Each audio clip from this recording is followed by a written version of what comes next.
반갑습니다. 호주 변호사 박창민입니다. 오늘 제가 여러분께 말씀드리고 싶은 내용은 호주뿐 아니라 한국, 미국 어디 계시든지 통용될 수 있는 내용이고 어느 나라 어떤 변호사를 만나든지 간에 반드시 테스트해 보셔야 되는 필살기를 말씀드리겠습니다. 일명 내가 변호사를 제대로 활용하는 방법, 이걸 위해서 몇 가지 질문들에 대한 답변을 들어보시면 충분히 여러분들은 훌륭한 변호사, 나와 맞는 변호사를 골라보실 수 있습니다. 궁극에 가서는 변호사도 리걸 서비스를 제공하는 서비스 프로바이더 아니겠습니까? 나한테 맞는 품질의 서비스를 제공해 줄 수 있는 변호사를 만날 수 있느냐 없느냐, 그게 여러분들 법률 문제에 대한 성패를 가늠하게 될 겁니다. 법률 문제가 생겼다라는 이야기는 여러분들이 일단 직감적으로 알 수 있습니다. 뭔가 수상한데? 심각한 상황에 나 놓인 거 아니야? 이런 생각들을 할 수 있게 되죠. 자, 그 순간에 그 어떤 이슈가 파악됐으면 그 문제를 가지고 변호사와 상담을 하여 문제 자체에 대한 탐문을 하고 그 다음에 사건을 맡길지 안 맡길지를 결정하게 되겠죠. 맡겼다면 일단 잘 이행해 갈 수 있도록 코드를 맞춰서 지시를 하고 어드바이스를 듣고 상황에 대한 파악을 해가게 될 겁니다. 그리고 마지막에 가서는 결국 결론이라는 게 나게 될 텐데 그게 어떤 형태로 날지는 사건을 진행해 봐야 하는 거죠.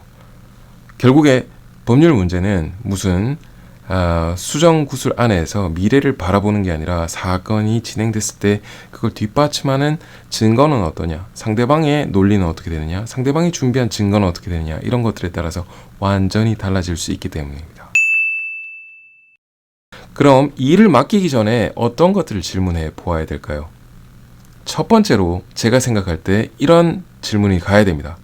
제가 과연 닥친 이 상황 자체가 변호사가 필요한 상황이 맞습니까에 대해서 질문을 한번 해보십시오.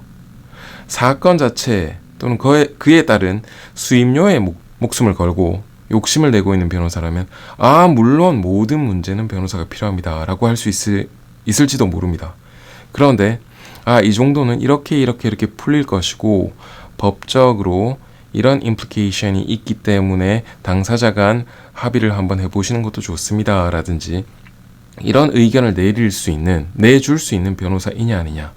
그 다음에 제가 이걸 이해하지 못하겠습니다, 저는 이런 업무를 해보지 못했습니다 라고 똑바로 솔직하게 이야기해 볼 수 있는 사람인지 아닌지, 이런 부분들도 중요하죠.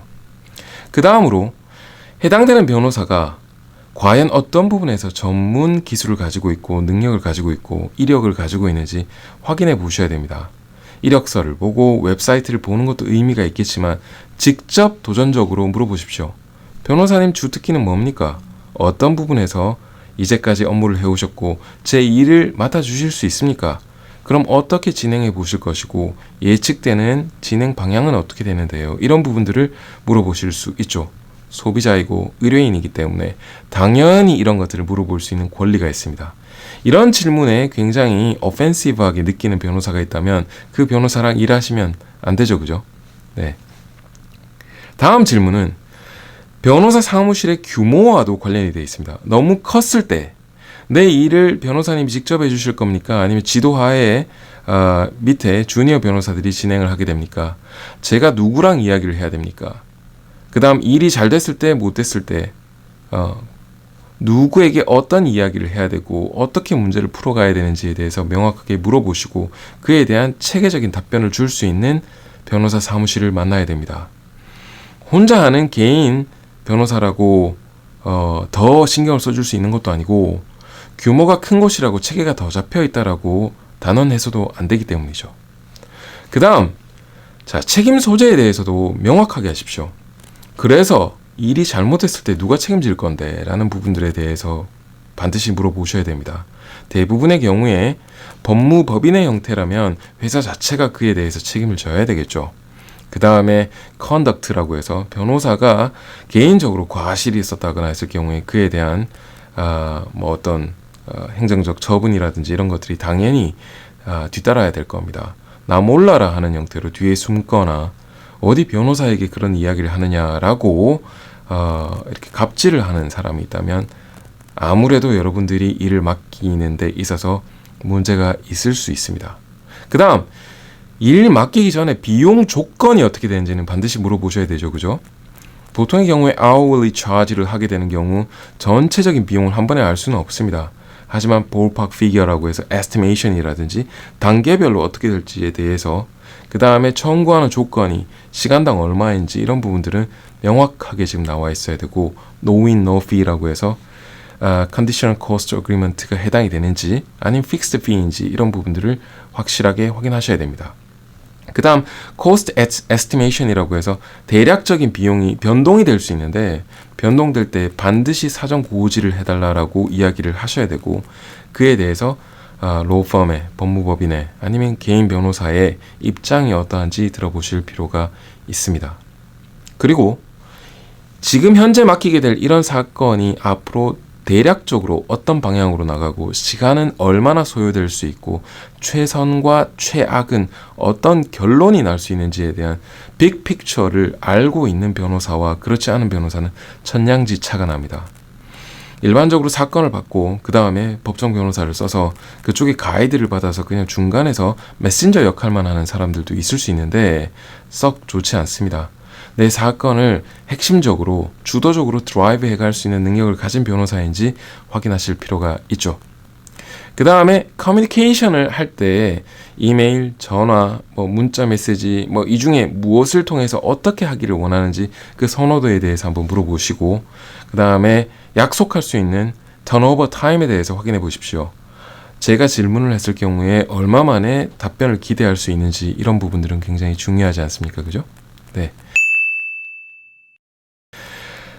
그 다음 사건 진행 도중에 당연히 물어보셔야 될 내용은 제 사건 지금 어떻게 돌아가고 있습니까를 물을 수 있는 권리가 여러분들에게 있죠. 당연히 물어보셔야 되고 그 다음 질문에 대해서 답변을 들으셔야 됩니다. 자, 매번 이렇게 밥 떠먹여주듯이 먼저 연락해주는 건 어려울 수 있습니다. 그래도 내 질문, 내 리퀘스트에 대해서 답변이 없다라는 건 큰 문제가 있죠. 여러분을 얼마만큼 케어해주고 있는지를 느낄 수 있는 아마 바로미터가 될 거라고 생각하기 때문에 반드시 정기적으로 확인해 주십시오. 그 다음 증거 제출을 위해서 의뢰인들은 여러분들이 어떤 역할을 해야 되는지 그 단계별로 어떤 자료들을 갖고 와야 되고 준비해야 되고 그 다음에 어떤 포럼에서 어떤 형태로 증언을 해야 되는지 이런 부분들도 물어보시는 게 좋을 것 같습니다.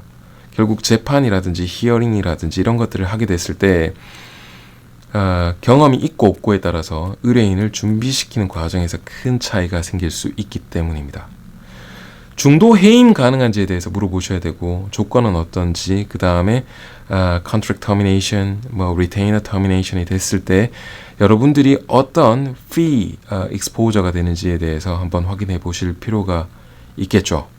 그 다음 변호사 교체가 가능한지 사전에 같은 펌 내에서 변호사 교체 가능한지 아니면 사건을 아예 다른 로펌으로 이관하는 게 가능한지 조건은 어떻게 되는지 이런 부분들도 확인하셔야 될 겁니다.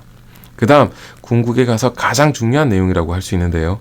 내 사건을 어떻게 전략적으로 러닝할 건지에 대한 플랜이 있는지 아까 빅픽처가 좀 큰 그림에서의 전체 프레임을 보는 거였다면 이 스트래티지라고 하는 부분은 각각을 나누어서 어떻게 준비를 하고 어떤 전략으로 respondent 또는 defendant 상대방과 어떻게 문제를 풀어갈 건지에 대한 지혜가 있는지를 뜻합니다. 이런 것들도 물어보셔야 되죠.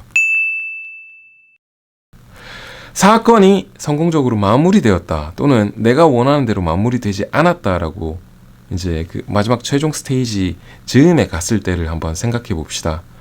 당연히 얼마 나왔어요? 그 근거는 어떻게 돼요? 라고 legal fees에 대해서 물어보실 수 있어야 되고 명확한 답변을 들어야 됩니다. 그 다음 세틀먼트가 있었든 어떤 형태로든 사건이 마무리됐다면 그로 인한 내가 주의해야 될 부분들에 대해서 반드시 물어보셔야 됩니다.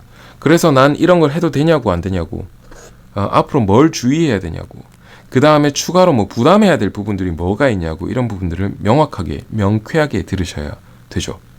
그 다음 내 사건을 진행하면서 좋았던 점, 나빴던 점, 개선해야 될 점, 앞으로 내가 삶을 살아가는 데 있어서 유사한 법률 문제에 처하지 않기 위해서 주의해야 될 점 등에 대한 조언들도 마무리 가이드로 들으실 수 있다면 정말 돈값하는 변호사 또는 로펌을 만나신 게 아닐까 생각합니다. 분야 관계없어요. 이민법, 상법, 가정법, international disputes, commercial disputes, 행정법, criminal law 무엇이 됐든 관계없습니다. 똑같은 내용으로 위와 같은 질문들을 하셔서 나와 맞는 변호사인지를 찾는 그런 습관을 들이십시오. 변호사는 여러분과 함께 사건을 러닝하는 동반자여야 되지 그 이상도 이하도 아니기 때문입니다. 함께 한 호흡으로 뛰어줄 수 있는 변호사 찾으십시오. 자, 이 정도 하겠습니다. 들어가세요.